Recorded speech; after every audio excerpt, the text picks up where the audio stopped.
first of all, we have here the Justice card.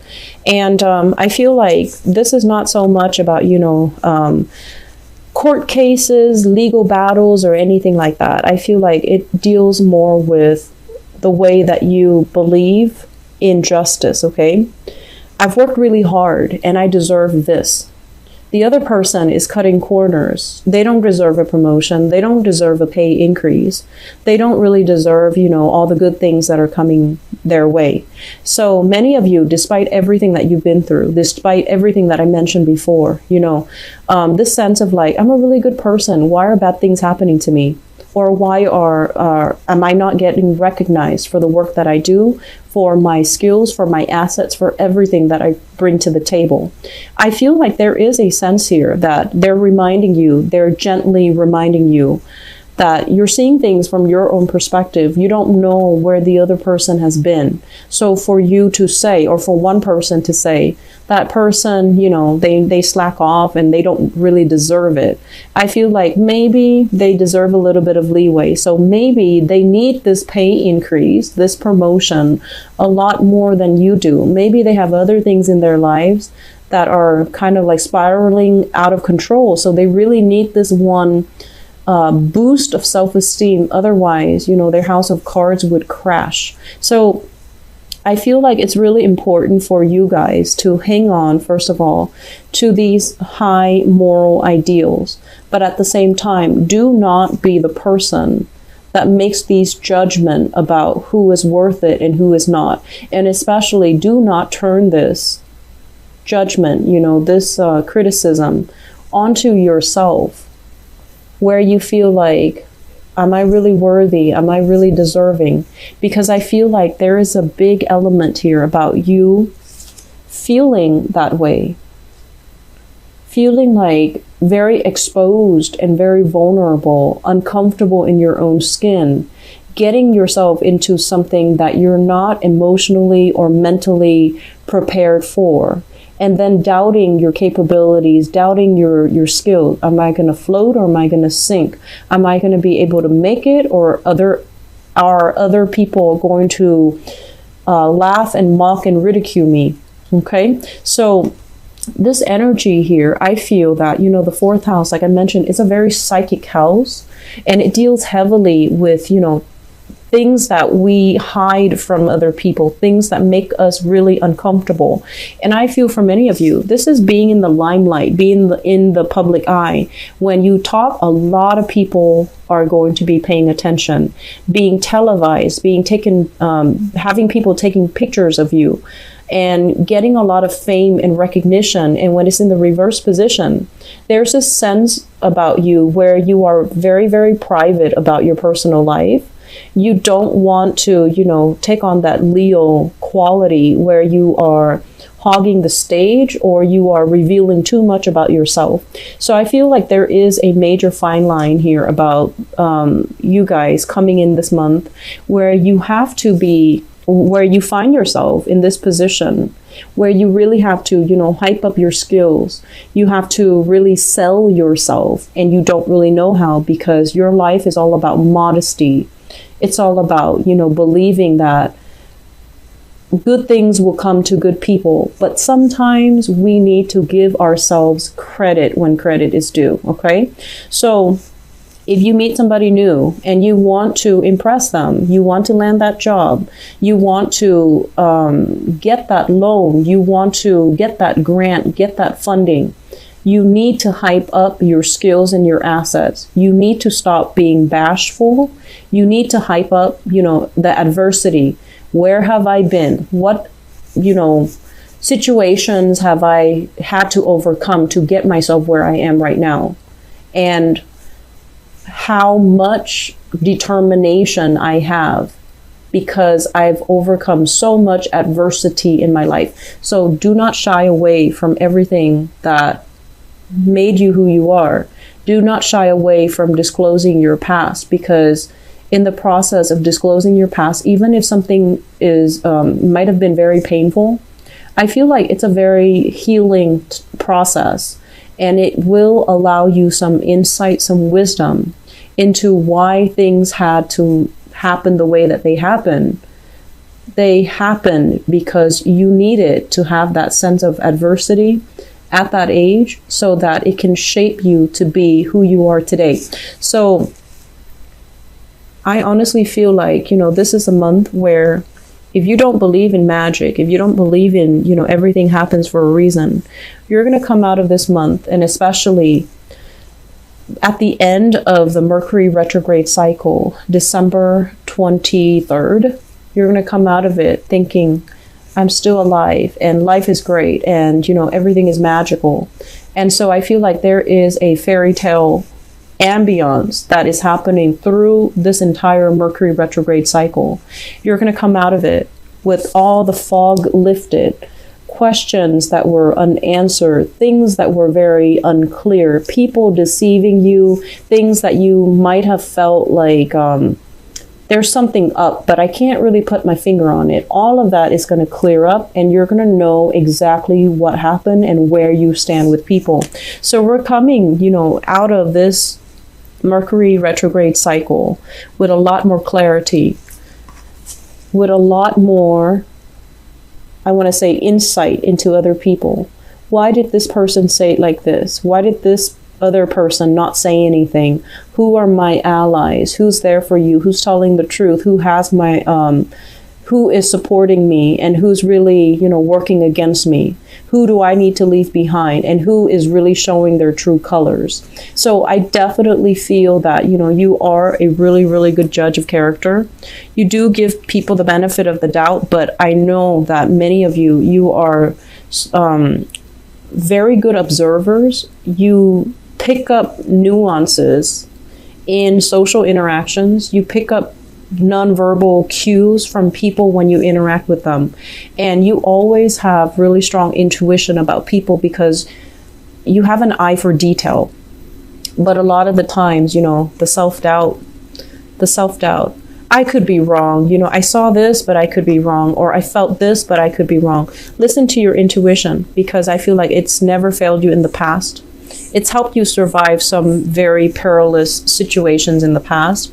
It helped you navigate things. It helped you find things when you needed resources, but resources were not available. Okay?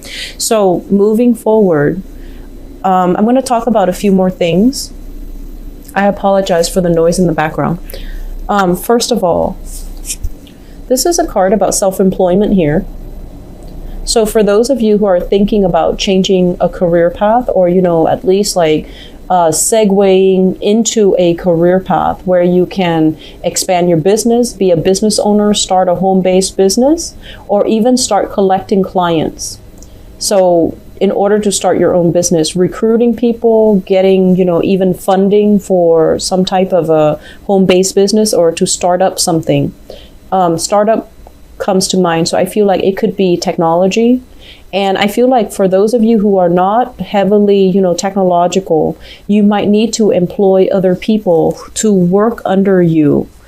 And these people have the technological know-how, and so they're working under you. And it can feel very, very scary when you're not an expert in your field and you're trying to venture into that field, and you have to delegate responsibilities to other people.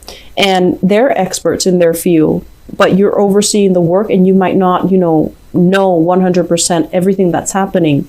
So that process of having trust and faith that the other person is going to do uphold their end of the bargain and do the job properly, I feel like it's still very, very scary. So I feel some of you who are business owners, you're contracting out your work.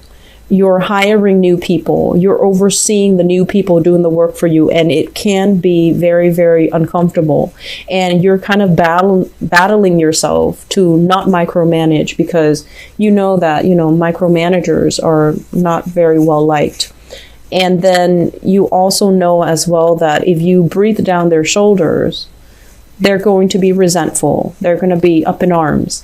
But you also know that you have to give them, incentives for them to work fast. You also know that you can't give them way too much leeway, because then they're going to feel like they're self-employed and they're going to work at their own pace. So trying to find this middle ground where we don't micromanage other people, but we don't at the same time become an absentee boss and just let the workers run the ship. I feel like it's a very, very fine line, and some of you need to find a way to rectify the situation. And I would say that, the best policy overall is to be very strict in the hiring process. Who you bring on board, do they have good recommendations? Doing that to begin with is going to save you a lot of trouble. So you're in the process of experimenting, and I feel like it's kind of like at the later stages of this process of experimentation, because you've already got some things finalized and you're already on track to recruiting possibly the best of the best and people that you trust. So I feel like there will be a lot of opportunities for collaboration.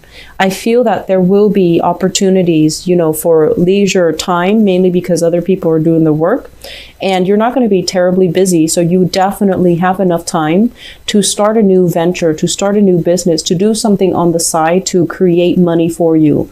Look into the stock market, look into, investment opportunities, and, studying something that you've wanted to undertake but didn't have the time in the past. Okay. So moving into this month, there is going to be a major change and a major overhaul in your financial situation. We have here the Four of Pentacles and an Eight of Pentacles right on top of each other. So this is kind of like releasing something that is very security oriented, something that we were very, very fearful to let go because we feel like, what's the alternative? Once I let this go, what else is going to be in store for me? Am I going to be the same? And in the process of letting it go, I feel like there's a doubling in income.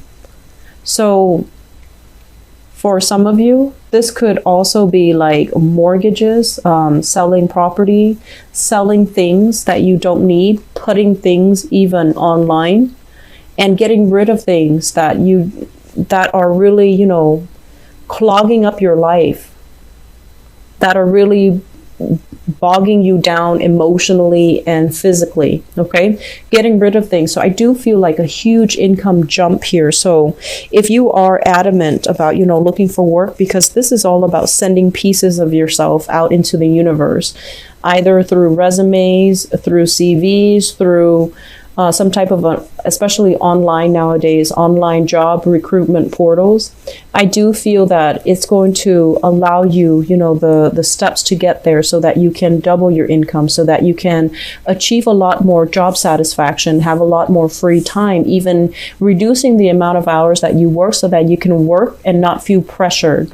So I feel that there is a process here of separation from a specific environment, releasing expectations and, releasing control in a situation.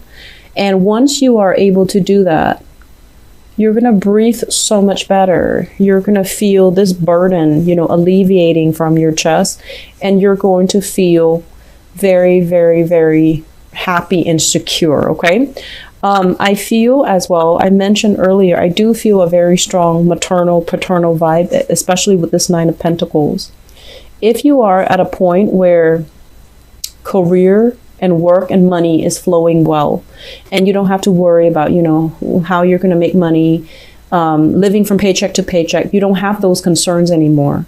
The major concern, I feel, is going to be family related, okay? And you're going to have to also relinquish control.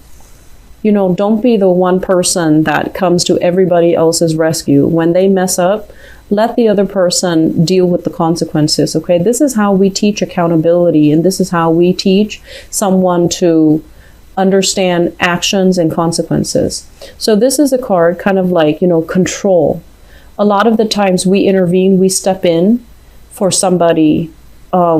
It's also because we want to be involved in that situation. We want to control the outcome in that situation. And we also have this, this latent inability to trust that the other person can do it the right way. So it boils down to control. And once you relinquish that, once you let somebody, step up to the plate, take care of things when they go awry, so that they can work on their problem solving skills, so then they can work on critical thinking skills, so that they can learn to be self-sufficient and to be as well resourceful. it's going to alleviate a lot of burdens for you. So if you've been kind of like that mother hen, if you've been constantly monitoring and taking care of everything, this is the month for you to delegate. This is the month for you to sit down and really think about where you're giving your energy away, because in the process of delegating, in the process of trusting that I'm over here and the other person is in the office working, are they really working? I feel like they're working. You can trust that they're working. And so relinquishing control and allowing the other person to step up and take care of things. I feel like it's a major, it's difficult. And I feel like for some of you, it can bring about a lot of anxiety because you want things done a certain way. And I'm also feeling as well, it's almost like this Aquarian energy, this need to control and this need to have things a very, very, very specific way, for no other reason than just because you want it a specific way. And so we have to let go of those irrational methods of behaving. Okay, so we have to let go of these things, and we have to aim for this sense of balance, this sense of harmony as well. That if we trust the other person, if we give them room and space to breathe and to thrive, that they're also going to breathe and thrive. And that pretty much, sums up the first 6 cards here. The second part of this equation here is, it seems to me like in love relationship, there are options on the table. Okay, so we have here the Lovers in the reverse. And the Lovers in the reverse is usually a situation where there are too many people interfering in a love relationship. So you have here a fire sign, Sagittarius, Aries, or Leo. And I feel for some of you, this is somebody not approving of your relationship, and they're disapproving of your relationship for no other reason than because they don't like the relationship. So it can be irrational. And then we have another person. This is a water sign, a Pisces, a Cancer, or a Scorpio. And I feel like for some of you, this is somebody in your life that is trying to move on. They're trying to exit the picture. And I'm also feeling as well, if you are debating between these two characters, if it's a situation where both of them are involved, I feel like the fire sign might be a more truthful, honest, stable relationship partner. I'm going to go into your love reading in a little bit, but I feel like this reading is very, very loaded, okay? It's loaded with messages, and I feel like it's very, it's forcing you to really think about, some of the things that you have grown up believing about yourself. Are you lovable? Are you worthy of all these good things that are coming to you? And I also feel as well, it's forcing you to re-examine some things in terms of, you've had to deal with a lot of difficulties at a young age compared to your siblings, compared to your peers, like I mentioned. And these are character building life events that shape you into the person that you are right now. And so if there are grudges, with siblings, with family members, if you're holding grudges, you need to let them go. You need to release them, because these people form kind of like a soul contract. They're here to help you get where you are today. They've had to make sacrifices, great sacrifices. And I also feel that they've had to make sacrifices in terms of not being in your good graces. Like, they've had to do things that even now you might not like them, you might not speak to them, but they have a soul contract with you to get you where you need to be. And so in the process of fulfilling their soul contract, they might have falling outs with you, and you both might not be talking. You're at a point where you're really, really happy. You're on top of the world. You're elated, and financially you're very secure. And they're at a point where their health is diminishing. If you have these relationships, you need to reconcile, okay? because they're there to teach you some things. And I feel like in our human forms, we don't always make the best decisions and we don't always heed our higher intuition. But I feel like there's something more at stake here.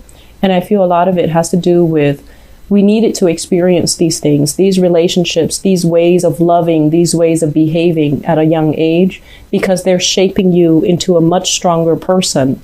If you didn't experience the adversity, you might be at this point taking everything for granted, coasting through life, and, you know, at the end of your life, having an easy life, but then not having that strength of character that comes with, you know, living a life of adversity. I hope that makes sense for you, Virgos.